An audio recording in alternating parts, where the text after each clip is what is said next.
نو زما عزیزانو د رمضان شریف په میاشت کې هر عبادت اسمان سره خبرې کوي. علما لیکي چې رمضان د هغه کاڼي نوم دی چې کوم کاڼی د چیلي د سر عمره دی او د جهنم په دې سر پروت دی. سمندر په کال کې یو ځل په داسې موج کې راشي چې د ده اراده دای چې دا ټوله دنیا سیلاب کم.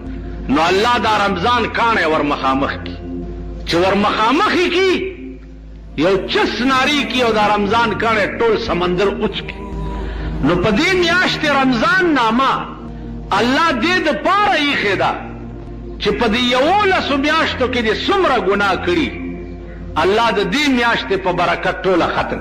نو عزیزانو عرض مې داو چې دې میاشتې لا ملا وتړی ختمونه پکې وکړي. امام ابو حنیفه رحمت الله علیه به د رمضان په میاشت کې 1 شپېته ختمونه کول.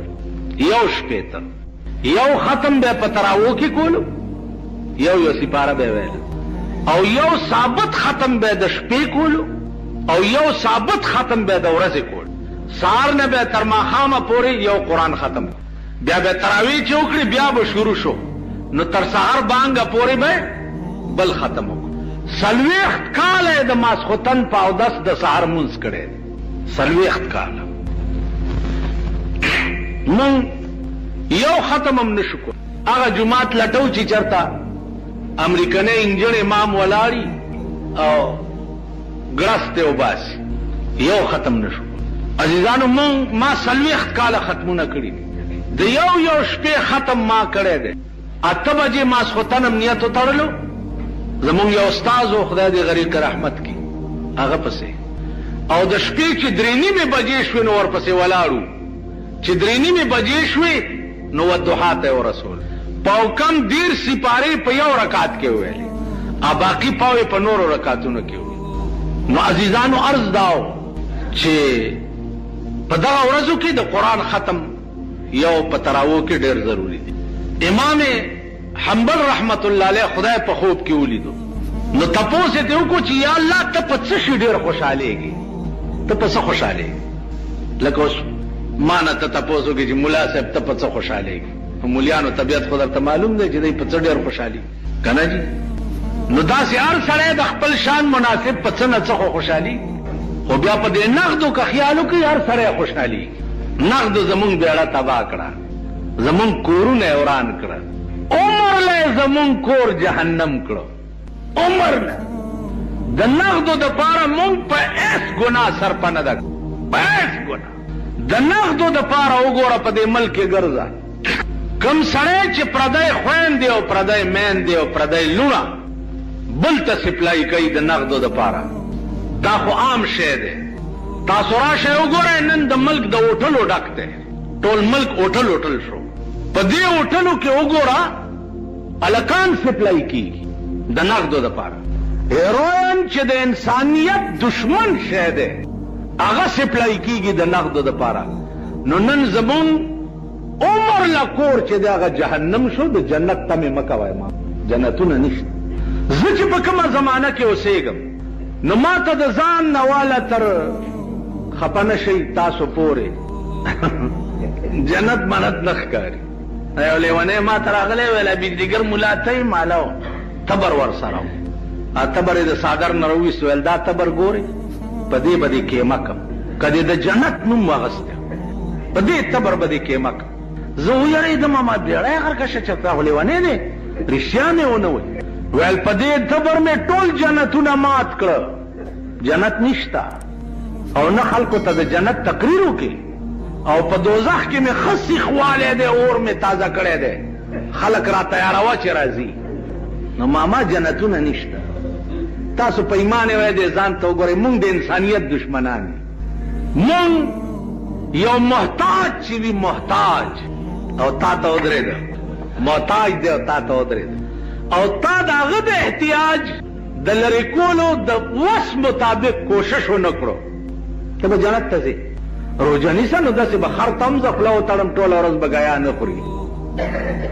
تپوس به کوې چې روژې میاشت راله، هسې نه چې څوک ماښامې بې ترکارۍ یا ماخامه بیرو جماعتی اونڈکی که پا محلا او پا کلی کی یو کور بیرو ٹھائے او بیرو جماعتی پاتے شو اللہ با پی دا ٹول کلے جہنم تبوزی دا ٹول کلے زپ زندگائی کے ودنو مدنو تنظم کدا پلار وادمیم نورزم وجہ صدا وجہ دادا چی یو زل پیخ شوے وما یو زل دا سے لین لگے دلے دے در اٹھائے نو یو سر تا منگا ناستیو لگ دا سے دا غور غور ملیان ناست او لاندے سر تا غریبان ناست نو ما چی یو نوڑائے اوچتا کا او دوے میں تا ملاس کولو چی دے درستخان تا میرستو کا تا نو آغا نورو خلقو تا تشیوری جی پرتیوی او زمونگ دے سائیڈ باندے ڈونگے وے او پکی ترکارے او فلان دے لاس میں اونی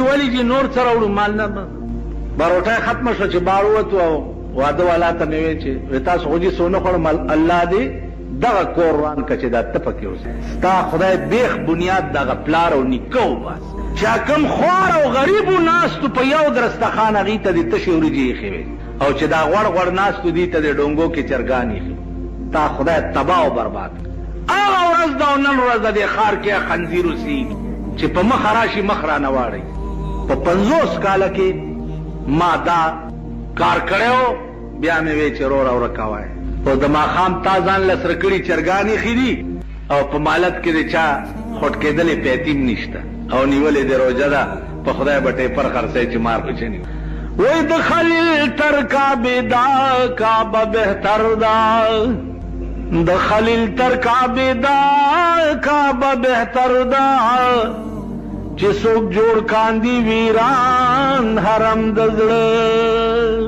آغا دا ابراہیم علیہ السلام پا مکہ کی جوڑا کرے کعبہ چی دا داغین دا انسان پزلے کی چکم کعبہ دا داتی اچتا دا آغا کعبہ چی ورانا کنو اللہ پہ دمرا نخپا کی گنتی و بیلچی روالا او مکی تورشا و کعبہ ٹولا ورانا کا داغی دمرا گناہ ندا لکا دا چاز لدی چی بے گناہ ازار کرو دمرا گناہ ہے نن من قدم بیر تک موزران یو ظالمان یو قدم بیر دل ازار یو خب گورو چی زما دی حرکت نا دے سڑی تا دا تکلیف رست نو پخپل لگ دزارو گوٹ تیر کر بل تا تکلیف مرا سوا کر نازیمانو عزیزانو مونگ لڑمان و ماران یو دا چا ڈنگ چالا نور کو ٹک نور کو نو سپیخ ندی را باندے چی پیخ شی پا لڑم نو تماشای کوا چی 200 کالا دی ورطا چوریان اچولی کنا نو امم چی پا لڑم پیخ شی واللہ چی ٹک دل در کی نو تاسو مونگ لڑمان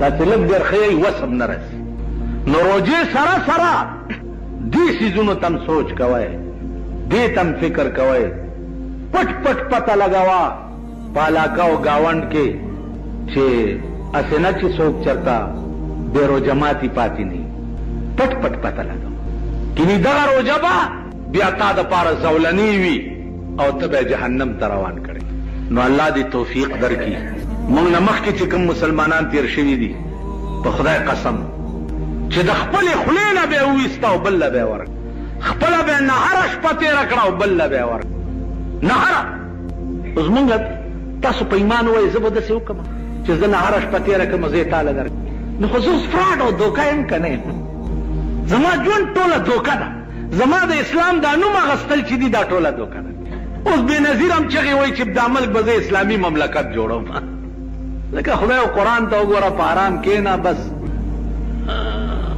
خلق راوستے کے نولے باچہی دا کوائے دا اسلام نوم چلاڑا او دا دمرا بیہودا قوم دے جی بے نظیری پا اسلام لفظ اغسطو بانم دید اس ابل اورجی دا دی پا جلسہ کے چگی والے کے دے صحبہ نعرہ رسالت یا رسول اللہ نعرہ حیدری یا علی دا دی پا جلسہ کی چگی والے کے تو تقریر خو بے تاسو لی دلی نو شاید سے ویو سے کولو سحالو دے قوم ورطا سکول نو اسلام زمون چے دے دا بالکل دا دغا حدیث مصداق دے رسول اللہ صلی اللہ علیہ وسلم فرمائی لی دی چے دا آخر زمانے اسلام چے دے دار چا پخلا کی بیوی دا مرائے نبخکتا نہیں نو زمونگ اسلام صرف پخلا کی دے دا مرائے نخکتا نہیں نو دخلے اسلام باندی با نہ جنت ملاوی گی اور نہ بخدای ملاوی گی اور نہ برسول ملاوی دخلے پہ اسلام بھائی سمجھ کی پاغه اسلام به ارس ملاویږي چا په زړه کې وي او زړونو نه زمونږ اسلام وته دی زمونږ زړونو کې اسلام نشته دا زه په دعوی سره وایم او که کوم یو لوی نه لوی میماندار او مسلمان او بزرگ او جنډه په ولاړه ده وایي چې زما زړه کې اسلام دی ما سره دې خبرې وکړي اول ورته ځان ثابتوم چې زما اسلام په خوله کې دی پړه کې نه دی او بیا په دته ثابتوم چې پلانې کار دی وګوره پلانې کار دی دا نه چې په ځان جنډې ودرولې دي او خلق ته نګیر چاپیری او لاسونه صفای د دوی ټول خوراک پلیت او مردار او حرام دی د جوارای پیسې په شکرانو کې دوی ته پیش کیږي د شرابو پیسې په شکرانو کې دوی ته پیش کیږي د هیروین پیسو زکات په شکرانه کې دوی ته پیش کیږي نو مونږ ټول مردار خواري مسله خدا ده چې د چا خېټه کې یو نوړای د حرام او پرتې داغه سلويخ پر دې مونږ نه کی یو نوړای او چې د چا ټوله خېټه د حرام وډکې منځونه ماما نشته هغه د لیونی کار دی په دې تبرودي کې مکم کا بیا دې د جنت نو مغسته نو دا لیونی خبره مې په دې اړه لیکلې او دا شعر مې وې چې د خدای په لوی کرم بکیږي په عقل ګرانه د زما د آشنا مینا که د خدای مهرباني وي خو څه بیړه بم پار شي او که په عقل وي او په قانون وي نو قانون په ذات کې مونږ یو قانون به مونږ جنت لو ته نه پریږدي په دې روزه کې خله قابو کوي څنګه روزه چې په خوراک سکاک ماتيږي دا سه روزه چې د بل د پاره کوې کني او د بل شیطانت کې او بل پسې بد وې په دې روزه ماتيږي جناب دې خبر پوهیږي د بعض ائمه دا مذهب دی چې د چا غیبت چې وکي په دې روزه ماتيږي نو غیبتونو نه ځان ساته امام حنبل خدای ته وی ته په څه خوشاليږي یا الله نو الله ورته چې حنبلا زما د خوشاله لوی شی چې د تلاوت القرآن دی څوک چې قرآن ډېر لولي زه په ډېر خوشاليږم په دې روزه کې چې اوسګاری ټول ورځ قرآن لولای الله دې توفیق درکړي باقي روزه په سماتيږي او په سنماتيږي یو لوی خبره ده چې هغه دنیا په مصیبت گرفتار ده او بل دا چې د روزه دا بعضی مسلې ګوره هر مولا پويږم نه هر چانه تپوس مکوي د لپاره خاص خلقي او تپوس به د خاص خلقو نه کوي د علماء دیوبند دا فتوا ده او مولانا شبیر په دې کې مستقله رساله لیکلې ده چې په روزه کې سړی ستنو وای نو روزه په نه ماتيږي ستنوال په مټ کې یا په پتون کې په دې روزه نه ماتيږي روزه په هر غشي ماتيږي چې هغه جوف د دماغو او جوف د خېټې ته معدې ته رسی په غیرو جماعتیږي چې کوم هغه مستقر د جوف ته کوم شی نه رسی په غیرو جماعتیږي د انجکشن دوايي په وخه کې سرایت کوي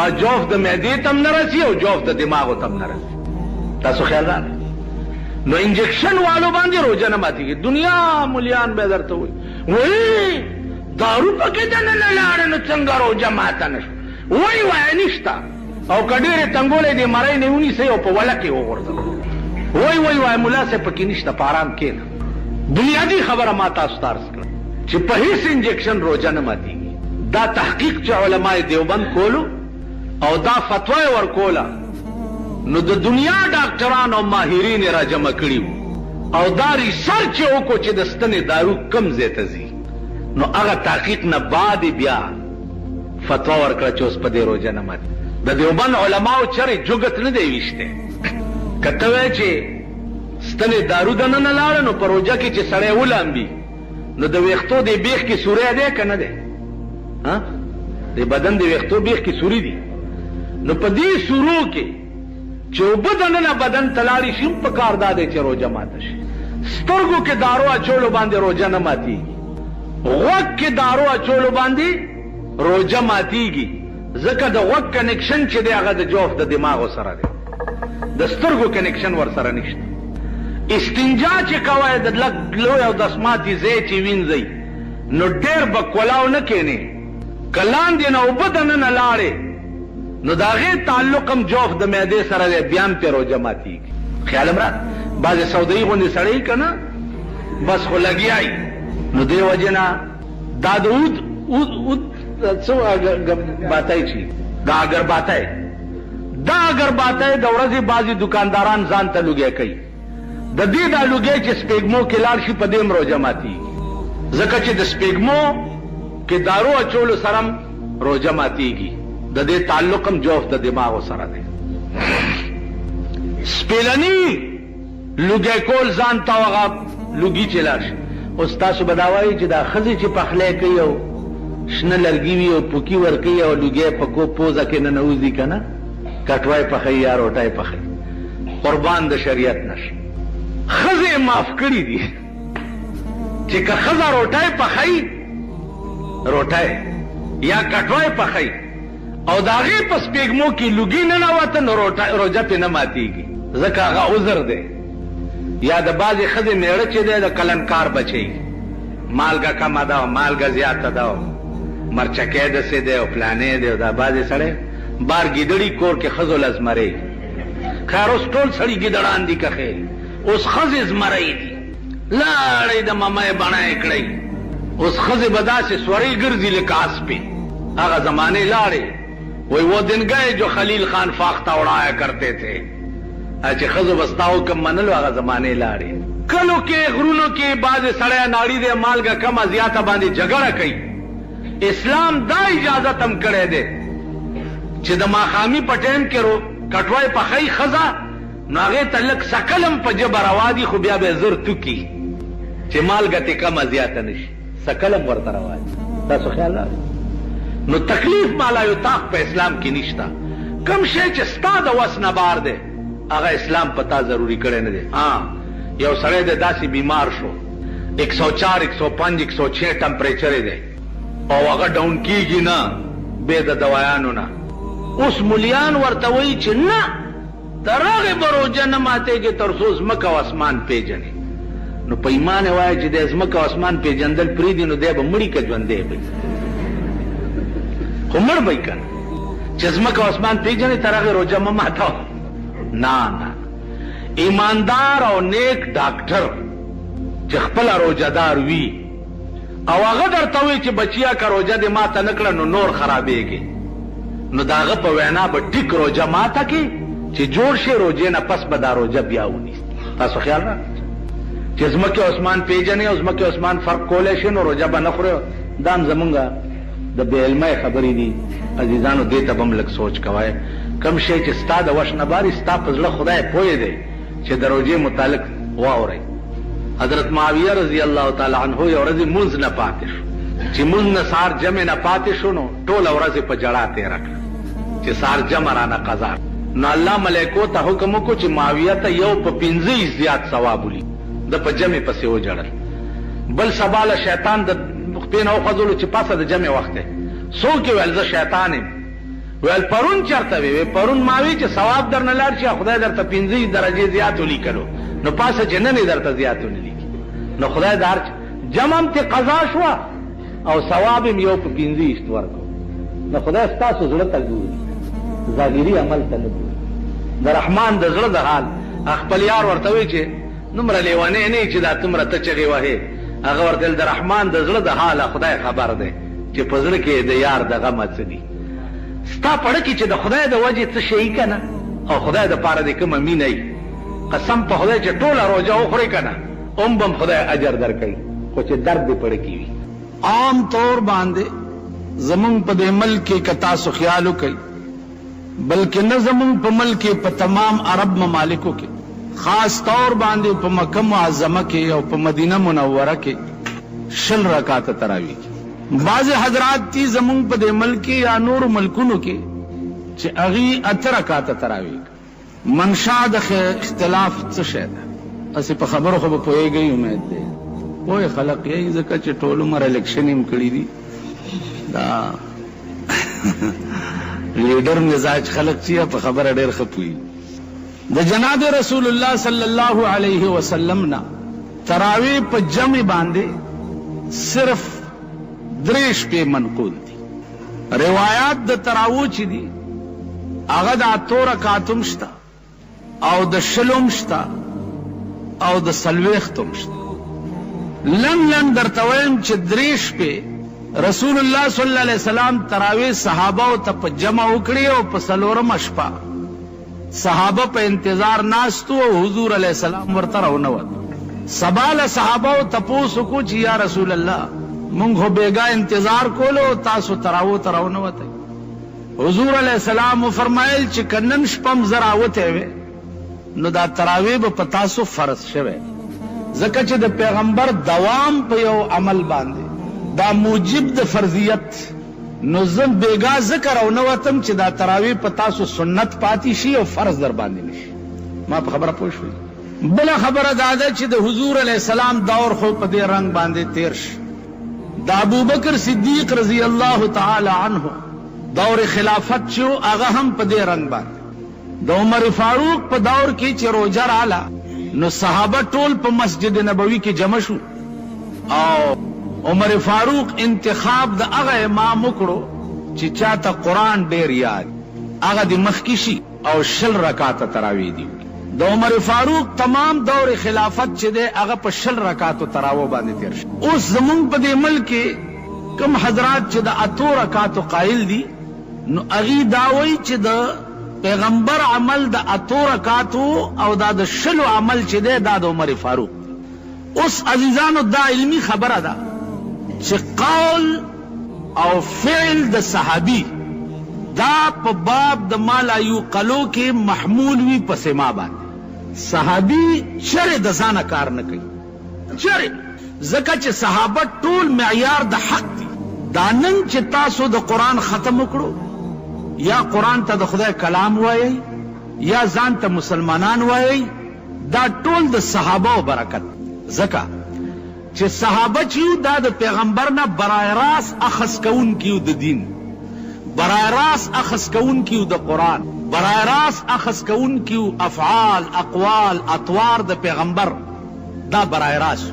نو نن چې کومه نقشه د اسلام تاسو ګورئ او ستاسو په مخ کې پرته ده نو دا د صحابه وجه که دا ثابت شي چې صحابه هم په منځ کې خیانت کون کیو یا صحابه هم په منځ کې غدارانو، نو بیا تا او ما سره چې کوم اسلام دی د دې څه ګارنټي کېدی شي چې دا صحیح هغه اسلام دی چې کوم پیغمبر ویل کېدی شي؟ هلکه ما یو خبره وکړه او دا زما خبره چې دا تاسو ته د ارشاد نقل کړه، نو که زما خبره به صحیح اله ته تصور کې چې اول اعتماد به په دې ارشاد کې یا په دې امام صاحب دی کې، ٹھیک ده جی؟ په دې مولانا روح الامین به ته اعتماد کې چې دا دی چې څه وایي بجلیګر ملا هم دا ویلی دي، او که ته ووایې چې دا غدار دی نو زما خبرې څه ګارنټي شته چې دا به صحیح تاسو ته نقل کړي؟ کېدی شي د پکې د ځانه څه ګډوډ کړي. زما په خبره پوهېږي؟ که صحابه په منځ کې خائنان او غداران تصور کړی شي نو بیا ستا او زما منځ کې چې کوم اسلام پروت دی د دې هېڅ ګارنټي نشته چې دا همغه اسلام دی چې کوم د اسمان نه راغلی او جناب رسول الله صلی الله علیه وسلم دنیا ته پیش کړی. نو صحابه الصحابه كلهم عدول، صحابه چې دي دا ټول عادلان دي او صحابه معیار د حق دي. دا ما ویلي، دا زما خبره نه ده، دا د پیغمبر سردار کونین خبره ده. فرمایي چې اصحابي كالنجوم بأيهم اقتديتم اهتديتم، زما صحابه پسان د ستورو دي، هر یو پسین چې اقتدا وکړه دغه صحیح ده. تاسو خیال راکړئ. نو صحابه چې دي دا معیار د حق. زمونږ دا ایمان دی چې پیغمبر نه پاتې شوی دین صحابه، تابعین، تبع تابعین، ائمه مجتهدین، ائمه مفسرین، علماء کرام، دا همغه رنگ دی چې کوم اسمان نه نازلو نو صحیح تر مونږ پورې د دې خلقو په واسطې را رسېدل. نو اول به دا ایمان ګڼئ چې صحابه چې دي دا معیار د حق. ځان نه به د شیعګانو وروڼه نه جوړوئ. شیعه او زمونږ منځ کې څه اختلاف دی؟ شیعګان وایي چې د حضور نه رستو خلافت حق د حضرت علی او ابو بکر صدیق واغست، نو په دې زمونږ او د هغې جګړه ده. نو زما ورسره جګړه نه کوم، او زه ورته دا وایم چې تاسو په ایمان ووایئ چې کوم سړی په کور کې خپلې ښځې سره فیصله نشي کولی، خپل زوی سره نشي کولی، خپل لور سره نشي کولی، هغه دا حق لري چې نن نه 1400 کاله وروستو د صحابو فیصلې وکړي. هلکه خوار شي ستا ښځه یې رڼه ګډه ده ټوله ورځ بار ګرځي، پاغه باندې د صاحب قابو ناراضي او داغه سره فیصله نشي کوله. ته نن نسور لسو کال رستو لاړې د ابوبکر او د عمر او د عثمان او د علي فیصله تکه داغه د فیصله حق د چا دی؟ سردار کونین فرمای انما انا لکم مثل الوالد لولده. اے صحابه ز تاسو د پاره په مثال د پلارم لکه پلار چې د پاره د بچو. نو د زامنو منځ کې اختلاف چې دی داغه د فیصله حق د پلار زیات دی که د پردي سړي زیات دی؟ ٹھیک ده.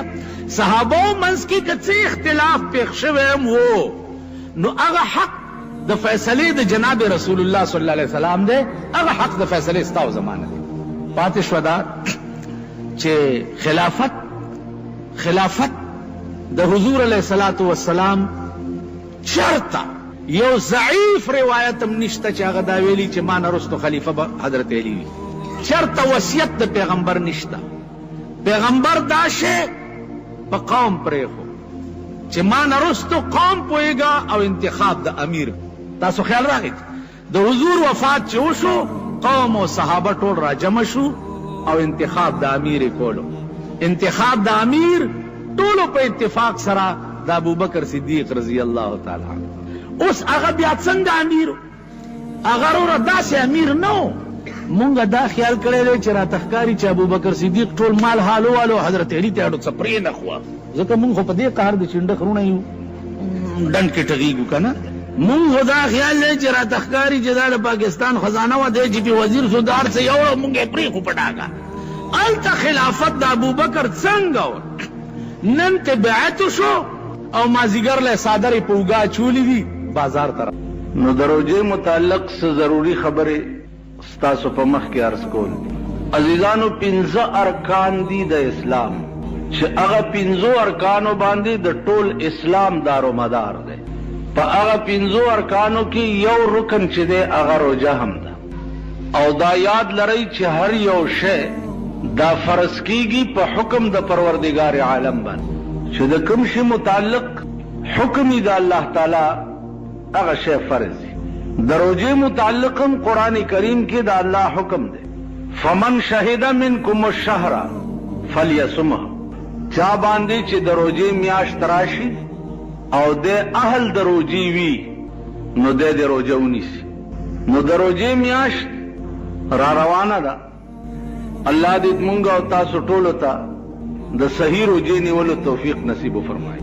قرآن کریم کې الله عز اسمه ارشاد فرمایي چې یا ایها الذین آمنوا اے ایمان والاو کتب علیکم الصیام فرض کړل شوی د پتاسو باندې روژه کما کتب علی الذین من قبلکم لکه څنګه چې فرض شوی و په هغه کسانو باندې چې کم تاسو نه مخکې تیر شوي. کم قومونه چې تاسو نه مخکې تیر شوي دي نو روژه په هغې هم فرض وه یوازې په تاسو نه ده فرض. علما لیکي چې د روژه کې راز څه دی؟ آخر خدای پاک ته څه په لاس راځي چې د سحر نه واله تر ماښامه پورې خلق د لوږې او د تندې نه مړه کړي. ما په خبره پوهېږئ؟ ځکه چې الله ته پته ده چې کوم خلق روژه نیسي او کوم یې نه نیسي. نو چې ده ته پته ده چې دا خلق یې نیسي کمرې هم نیسي نو بیا ولې دا امتحان پہ باندې کوي؟ نو عزیزانو د امتحان دو وجه وي.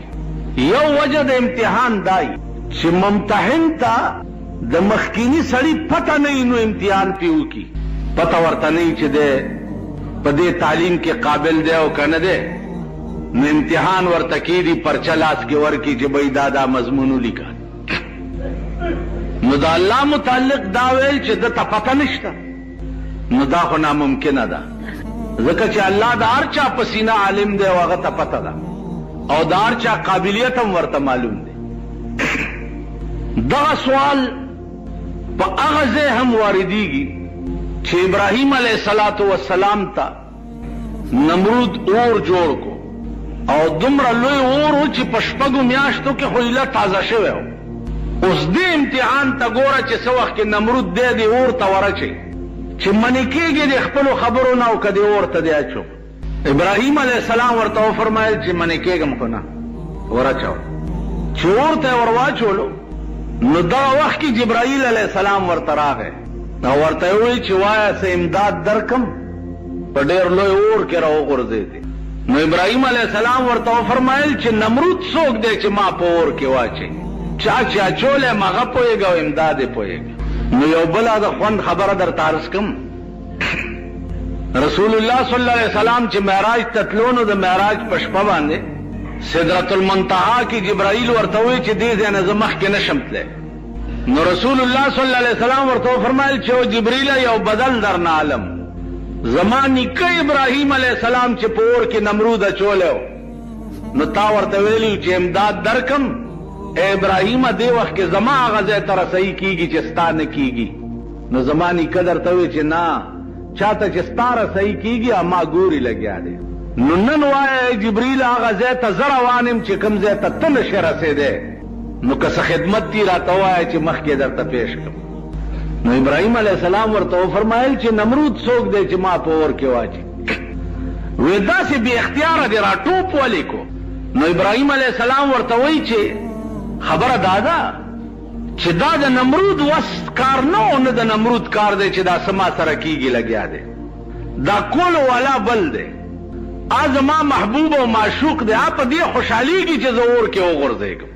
نو چې زما معشوقه پې خوشحالیږي نو دا بې اختیاره مې ور ټوپ ځکه کوم. ډاکټر اقبال وی بے خطر کود پڑا آتش نمرود میں عشق عقل تھی محو تماشائے لب بام ابھی. دا عقل تقاضا خداوه چې دی اور ته ور ټوپ کم او کنه سوچ مې کولو، او د عشق تقاضا دا ده چې سوچونه به نه کې بس وردانګې به. نو عزیزانو روجه چې ده الله ته څه په لاس ورځي.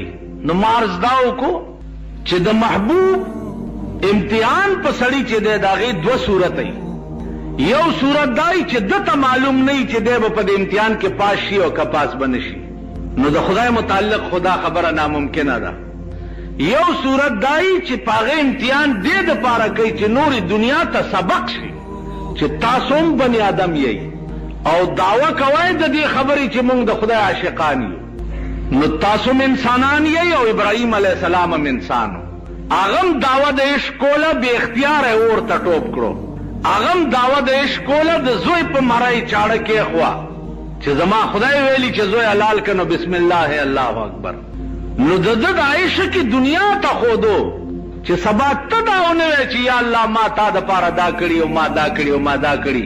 نو زه به درته سیمپل پیش کم چې ما دپاره کولو والا چې و هغه دا و لکه ابراهیم علیه السلام. ما په کال کې یو ځل په تا روژه راوستې وه نو هم ټوپونه دې وان غرق شو. نن خو ډېره ګرمي ده، نن وږی ډېرې ما نن تږی ډېرې ما. په دې روژه کې یو دا خبرې ګورئ نن مې پېشمنۍ نه دی کړی او نن مې چې چای نه دي څکلي اوده پاتې شوم او بانګ را باندې وویو.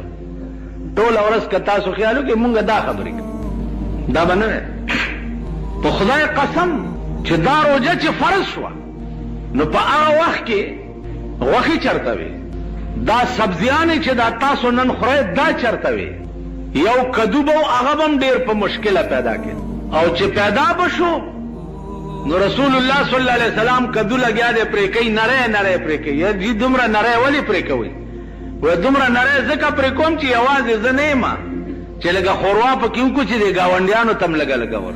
د رسول الله صلی الله علیه وسلم ترکاري به چې وه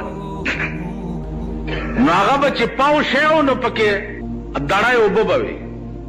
تالی چې و د هغه د لرګي جوړو نو هغه یو تالی دومره لویو چې څلورو کسو به اوچتولو.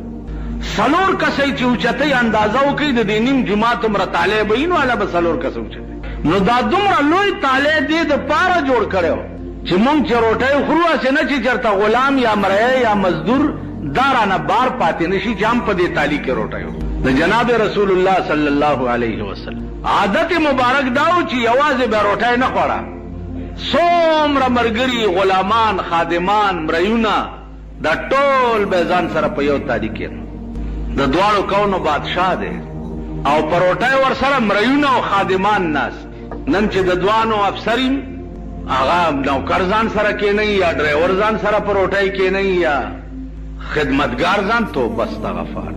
او بیا لا چې خان نوابي په دې پاکستان کې وګورئ دا پاکستان به خدای غرقوي نه.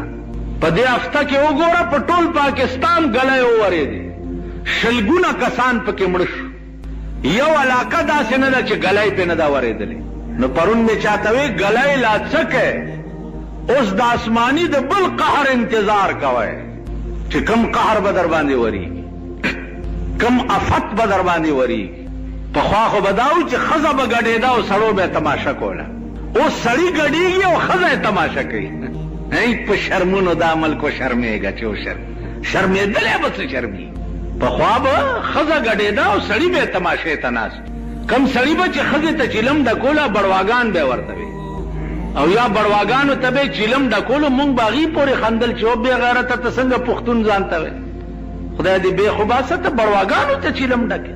مونږ هلکوالي زمانه کې به دا ډېر تعجب ګڼلی. اوس ټول ملک ګډېږي، هر سړی کنجر او ډم دی. دا مونږ ګیرو والا چې نه ګډېږو، لږ دا څه ډیله میلم په مخ ولاړه دې نه شرمېږو که نه مونږ د ټولو نه زیات.